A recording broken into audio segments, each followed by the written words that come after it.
Hey guys, welcome to Leeds Lot Cars. Welcome back to the channel. Right, today I'm going to start off with having a little chat because I ran a few cars earlier, as you do, just coming here, run a few cars around the track, and I just grabbed the nearest one, nearest car, put it on the track. Happened to be, on this occasion, Lotus Esprit James Bond 007, License to Kill. Ran it around the track and then put it back, and then grabbed another one off the layout, and just ran a few cars in general.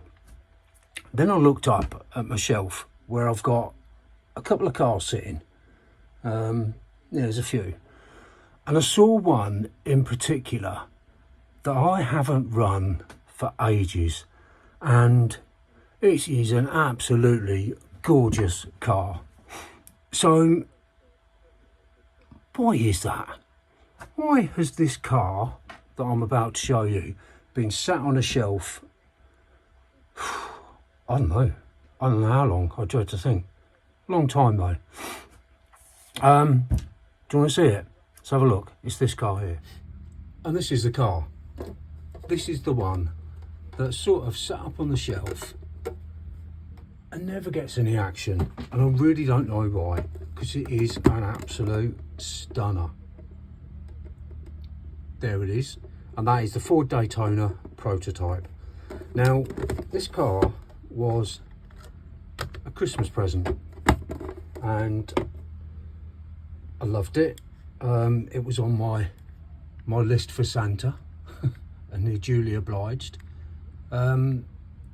And I really wanted it, and you can see by the braids at the bottom, apart from today, I've taken it out today and done some laps with it, but it's the first time it's really had a good run in a long time.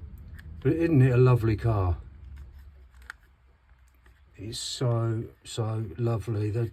I just love the colour on it, and I really like these wing mirrors that you've got sort of situated towards the front. Just the detail on it is fab. Got a cut-out pieces there on the wheel arches. I'm going to run this. I'm going to run several laps with this car. Begs the question really is, why do we do it? Why do we have some cars that just sit up on the shelf, and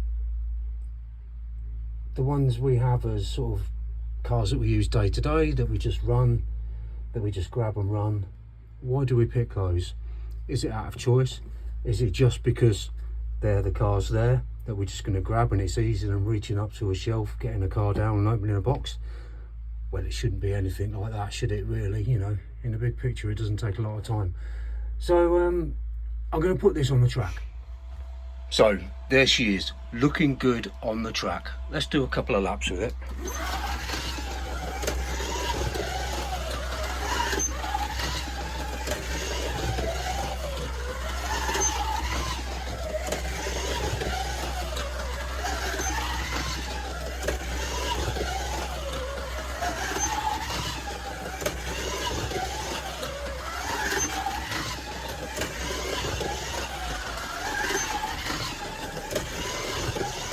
It's lovely, gorgeous, runs a treat.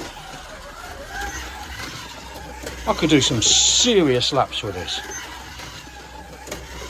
It's got bright LEDs as well, which I really like on a car, because when you come down here in dusk and you've got all the lights of the track on, and you've got the headlights and tail lights on the cars going round, it just looks really cool. This one's got a digital chip in it as well, which I tend not to run too much on digital, but look at it. Lovely car. But what we do, or what I do, is that I've got various cars on the track sitting there. This was the one I was messing about with earlier, and these are all, don't get me wrong, these are all beautiful, gorgeous cars, all of them. but I'll come in and just grab one, put it on the track. And you know, if you look up the show, I haven't got loads of cars, you know, I'm not going to lie, but there's a few up there. Oh, BB King, blues legend. I can play the guitar like him. Well, when he was 4 years old. Yeah, and there's some more here, but I mean, there's a couple of obvious ones. We've got the Dodge Monaco Blues Brothers car. Doesn't get a lot of runtime, but that's deliberate. I don't like the term shelf queens, but that is for me. I love that film so much, and there's so much detail on this car that I'd just be too scared to break it. And also, alongside that is a Chicago police car, because the two go hand in hand. And this one is special, not only because it's linked to the Blues Brothers, but because Pete Brown gave me this from Track Fans TV. And I just love this car. I absolutely love it, and the pair go together so well. But that was a lovely thing for Pete to do, and it's a while back, but thanks again, Pete, for that. And a couple more. Got the General Lee on the top. That doesn't get a lot of runtime, only because I want to keep it in good condition, because they're quite expensive, and it's the Pioneer version as well, which I think looks a lot better than the Scalextric version, if I'm perfectly honest with you. And then the Golf GTI, and a couple of things I've just put back in the box recently because they've had a bit of runtime. So yeah, basically when we look at it, these are all really nice cars up on the shelf, but all I do is I just grab one from down here and run it.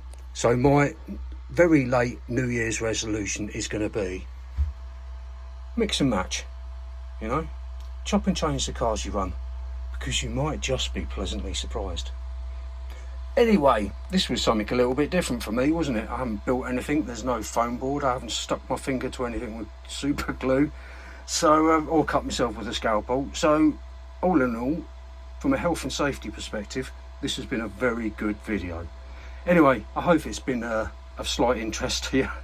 If it has, click like, guys, and well, we'll be back soon for another epic build. Thanks for watching, guys. You'll take care, my friends. Bye-bye now.